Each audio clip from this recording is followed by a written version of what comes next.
What's up, y'all, and welcome back to my channel. If you're new here, I'm Dre. I post cinematic vlogs, photo and video tips, lifestyle videos, and occasional automotive videos. If that's something that interests you, then hit that subscribe button. In today's video, I'm going to be going through tips and some recommendations on how to shoot rollers or rolling shots of cars without those suction cups that hang out the side of the car, or like cranes or anything like that. No, we're going to keep it simple, and I'm going to let you know how I do it for photography and videography. Alright, so let's start off by going through the settings I recommend for photography. Now I shoot in RAW and manual. I highly suggest you do that too. That way you can have full control over your settings, primarily the shutter speed, aperture, and ISO. And let's start with the shutter speed. Generally speaking, I like to start out at 1/60th of a second. It gives me a good starting point. Another thing I've heard, I haven't tested this out, however, you can go with how fast you're going. So if you're on the freeway going 60 to 65, 1/60th of a second would be good. If you're going down like the side streets and stuff like that, you're going about 30, 35. Try doing 1/30th of a second. But I've found that 1/60th of a second is a good, just all around starting point. And what this creates is a still photograph of the car actually moving. So you can see that the background is slightly blurred, and you'll notice that the wheels are blurred out a bit because it's moving at a high speed. The only thing that's primarily in focus and that's still is the vehicle itself. Okay, so let's talk about aperture. Now, these shots that I'm going to be showing throughout the video were all shot at 2.8. Now, my thought process when I first was doing this was shoot very wide open so that my subject is very clear and then the background is blurred. What I didn't realize was that the shutter speed would kind of take care of that. So what I do recommend is setting your aperture between, let's say, like 5.6 to 11. That way you get more of the car in focus. So let's say 2.8 you focus and it's focusing on the headlight. By the time it gets to the, the tail end, it might be blurred out. So you kind of want to have the whole car in focus, unless that's the look that you're going for, then that's fine. All right, so now setting up your ISO, I would recommend going as low as you can without underexposing your image. The shutter speed should be allowing a lot of light in, so the ISO should counter that. So keep it fairly low without underexposing the image. Now what this is gonna do is gonna minimize the amount of grain in the photo and make your photo look that much crisper. Or crispier?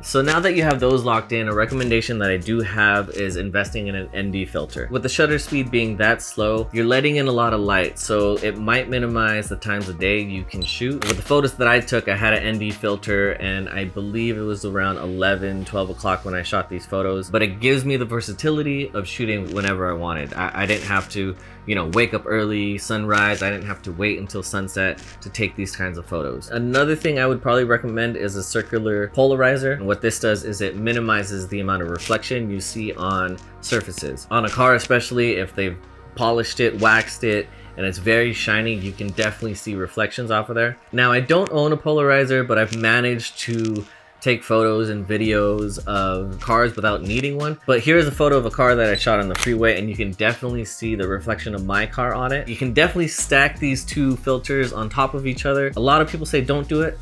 I'm not one of those people. I definitely think you can do it. However, I do recommend doing the ND filter first and then the polarizer second.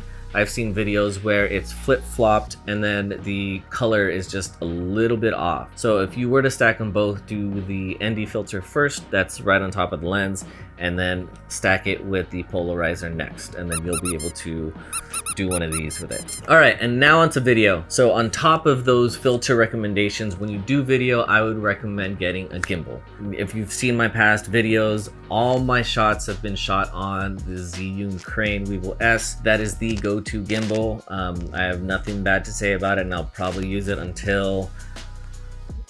And then with the lens, I'd probably recommend somewhat wide of a lens, 16, a 24, something like that, because you're not really going to be looking at your viewfinder. What you're actually doing is hanging off the side of the car, and you're dangling your gimbal or your camera off the side of the car, so you can't really see what's going on. So having a wide lens actually makes it so that your car is always in frame. As for the settings of the camera, I'd recommend going 24 frames per second. You can probably do 30. I usually don't shoot 30, but I definitely recommend 24 frames per second. If you do 60 or 120 frames, it definitely has to be something that you're going for, like a specific look. Otherwise, if you do it and then run it at normal speed at like 120 frames per second, let's say, the wheels do this weird thing where it spins the normal way, and then after a certain speed, it spins backwards.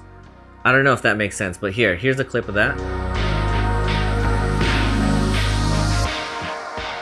So yeah, it does this weird thing with the wheels. I actually use that footage in slow motion. I mean, again, it depends on how you want to use your footage if you're going for a specific look, but definitely recommend going at 24 frames per second.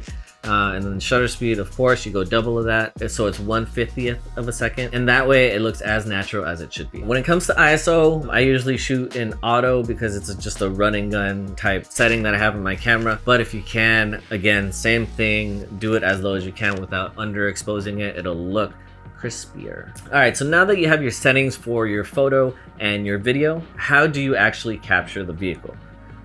You hang off the side of the car. Now, I do have a recommendation of what car to use. If you have your hands on a Toyota 4Runner, that's the car you should have, because in the trunk, it has this cool feature where you can actually, the back windshield, you can actually automate it down. So the bottom portion of it is still intact, but the window is down. So in that way you can hang off of it, and then you have like this chest support, so you can't go flying off. The cool thing about that is when you're in the back of the vehicle, you can do one lane, you can do right in front of the car, and then you can do the other lane. Some cool effects you can do from that is you can do lane switching. So let's say you have a shot where you're shooting it on your left side, and then they switch lanes all the way to the right and then pass you here. You can definitely do that. If you're hanging off the side of the window, you can't really do that. Actually, you can't do that. What am I saying? But if you don't have access to a 4Runner, any car will do. I'd recommend doing it in the back seat. That way you're not just limited to one side of the car, the passenger side of the car. So you can go to the right side of the car, hang off the car there, and then you can switch sides to the other side, do it over there. So then you'll have two different angles. Now, another thing that might be overlooked is communication. Communication is very, very important. So you want to be able to tell the other driver or your driver, you know, what to do. Either come a little closer or, you know, stay at your normal speed, do a flyby, switch lanes, things like that. So you can definitely use the cell phone. You can definitely use walkie-talkies. You can put a walkie-talkie in each of the cars and then talk to the drivers that way. What I like to do is I like to have a meeting beforehand before we do the shoot. So we'll go through hand signals on, like, you know, slow down, stay there, do a flyby, speed up, switch lanes, things like that. That makes it a lot easier. That way I'm not coming back in the car, getting on the walkie-talkie or going on the phone and then coming back out, because when you're out and the wind's blowing, you really can't hear anything and you don't want to lose your frame and all that stuff. I like to just be out there and then just do hand signals all from outside. All around my room, my world's so bright, it's hard to breathe, but that's alright. Hush.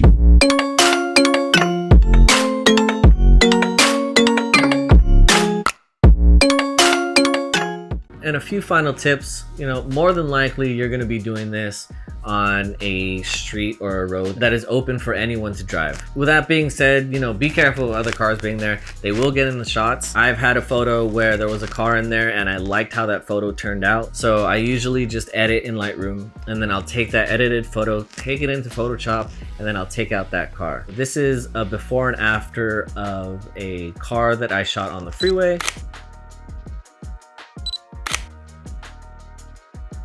So you'll see there that I actually just took out the car in the background. Now I'm still able to use that photo. And then lastly, for video, you know, a gimbal can only stabilize your shot so much. So then in post, I add a little bit of warp stabilization. I probably add about 2 to 10%, probably no more than that. But that way it'll help the shot be as smooth as butter.